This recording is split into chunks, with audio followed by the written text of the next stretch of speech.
أشهد أن لا إله إلا الله وحده لا شريك له وأشهد أن محمدا عبده ورسوله أما بعد فأعوذ بالله من الشيطان الرجيم بسم الله الرحمن الرحيم. Assalamualaikum warahmatullahi wabarakatuh. Baiklah, kita lanjutkan pembahasan tentang makna beribadah atau menyembah Allah Subhanahu wa taala sebagaimana yang ditafsirkan atau dijelaskan oleh Nabi Muhammad Rasulullah sallallahu alaihi wasallam. Arti ibadah adalah takhlaqu bi akhlaqillah. Berkelakuanlah atau bersifatlah seperti sifat Allah Ta'ala, yaitu sifat tasbihiyahnya. Kita mengetahui bahwa Allah Subhanahu wa taala itu semua sifat-sifatnya, terutama yang tasbihiyah, merupakan al-asmaul husna, merupakan sifat-sifat yang terpuji, yang hasanahnya sangat luas, sangat dalam, dan tidak terpermanai kedalamannya.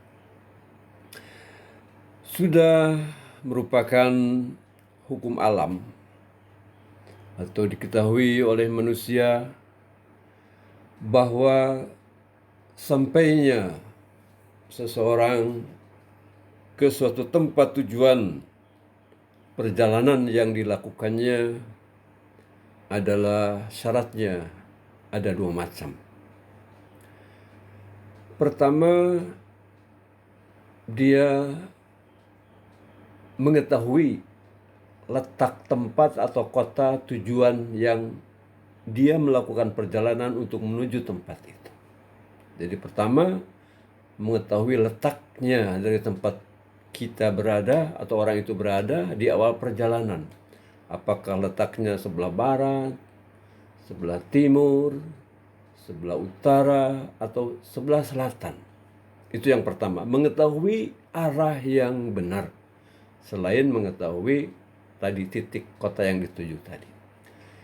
Syarat yang kedua, supaya kita sampai kepada tujuan perjalanan kita adalah kita berusaha sedemikian rupa melangkahkan kaki menuju kota tersebut berdasarkan arah yang benar tadi. Dalam hal ini, mengetahui letak kota yang benar, arah kota yang benar adalah memahami. Jika dalam masalah agama adalah memahami secara benar tentang kota, tujuan, dan keadaan jalan yang kita tempuh. Memahami itu arti mengetahui arah yang benar, mengetahui jalan yang benar. Yang kedua, arti melangkah di jalan yang benar tadi, sesuai dengan arah yang benar tadi, adalah mengamalkan apa yang kita fahami sedemikian rupa dalam hal agama, tentu sebagaimana dicontohkan oleh para Rasulullah.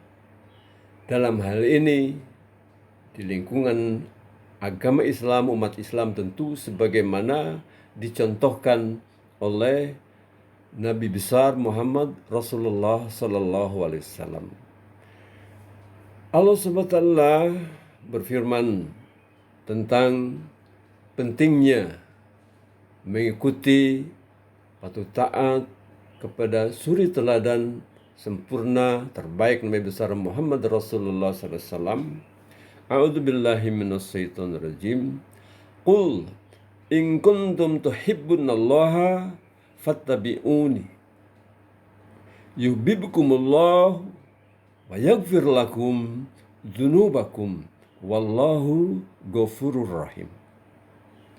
Nah, dalam ayat ini Allah Subhanahu wa taala berfirman kepada Nabi besar Muhammad Rasulullah SAW, "Qul," katakanlah wahai Muhammad kepada orang-orang yang ingin berjumpa denganku, yang ingin meniru sifat-sifat al-asma'ul husnaku.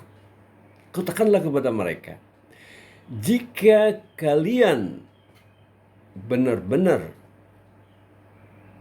mencintai Allah, rindu kepada Allah SWT, ingin bertemu dengan Allah SWT, maka satu-satunya cara adalah fattabi'uni, kata Nabi Muhammad, ikutilah aku.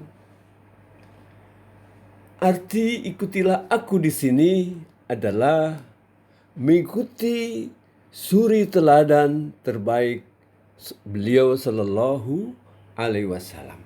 Itu arti fattabi'uni. Kenapa? Karena sebagaimana telah berulang-ulang kali dijelaskan bahwa sesungguhnya dalam pribadi Nabi besar Muhammad Rasulullah SAW ada uswatun hasanah, ada suri teladan yang terbaik bagi siapa? Yarjullaha, bagi orang yang mengharapkan Allah Ta'ala, mengharapkan pertemuan dengan Allah SWT, mengharapkan keriduan Allah SWT, mengharapkan kemampuan Allah SWT, dan harapan-harapan yang baik lainnya. Karena apa? Karena bisa bertemu, bisa berjumpa, bisa memperagakan sifat-sifat Allah SWT di dalam kehidupan di dunia. Itulah pada hakikatnya surga yang hakiki. Itulah pada hakikatnya merupakan tujuan utama daripada peribadahan. Jadi keliru jika beribadah itu, jika melaksanakan ritual agama itu hanya sekedar mengejar-ngejar pahala surga setelah kita mati. Tidak demikian. Hal masalah kita masuk surga atau tidak itu tergantung amal kita sendiri. Apabila keinginan, niat-niat, seluruh gerak kehidupan kita, pemikiran kita sudah sesuai dengan kehendak Allah SWT, sebagaimana yang telah dicontohkan oleh para Nabi Allah, terutama dalam hal ini ada oleh Nabi besar Muhammad Rasulullah SAW sebagai uswatun hasanah, maka ketika seseorang di dunia ini juga sudah memiliki pribadi surgawi, maka secara otomatis ketika dia meninggal dunia, ketika dia wafat, insya Allah di akhirat pasti akan menjadi penghuni surga. Tetapi sebaliknya, walaupun seseorang itu sedemikian rupa melaksanakan berbagai macam ritual keagamaan, berkorban itu dan ini, tetapi tidak sesuai dengan syarat-syarat yang ditetapkan. Apa itu ibadah? Bagaimana itu ibadah? Maka jika peribadahan itu sendiri hanya sekedar mengharapkan pahala surga, mengharapkan menjadi penghuni surga, belum tentu ketika mati akan masuk surga. Kenapa demikian? Karena dalam tujuan peribadahannya itu dia tidak lillahi ta'ala. Tidak lillahi ta'ala. Dia tidak mencari keridhaan Allah Ta'ala, tapi menginginkan surga atau takut oleh neraka. Itu pun semacam syirik. Oleh karena itu, dalam beribadah, dalam melakukan kegiatan keagamaan, ditujukan lillahi ta'ala. Dan contoh yang paling sempurna dalam hal lillahi ta'ala adalah Nabi Agung Muhammad Rasulullah SAW. Itulah arti daripada fattabi'uni, ikutilah aku. Jika kalian benar-benar telah mengikutiku sekemampuan kalian sesuai dengan sunnahku, maka sebagaimana Allah Ta'ala mencintaiku, maka pasti atau insya Allah sekurang-kurangnya Allah pun akan mencintai kalian. Lalu apa lagi? Dan pasti karena dalam peribadahan itu tentu ada kekurangan, kelemahan segala satu. Pasti kekurangan-kekurangan itu akan mendapat magfirah, akan mendapat penutupan kelemahan dari Allah SWT. Kenapa? Sebab kita menyembah Allah Ta'ala, menyembah Tuhan yang Maha Pemurah, Maha Pengasih dan Penyayang, Tuhan yang Maha Pengampun, dan Tuhan yang demikian luar biasa baiknya. Bukan Tuhan yang sangat kejam, bukan Tuhan yang terpaku oleh satu hukum. Tuhan kita adalah Maliki Yaumiddin. Tuhan Islam, Tuhan umat manusia adalah Tuhan Maliki Yaumiddin, Tuhan pemiliki hari pembalasan. Jika dikehendaki, seseorang itu bisa masuk surga, sekalipun mungkin ketika di dunia banyak kelemahan, tapi dengan magfirah Allah Ta'ala, insyaallah di akhirat dia masuk surga Firdaus. Demikian yang bisa sampaikan. Assalamualaikum warahmatullahi wabarakatuh.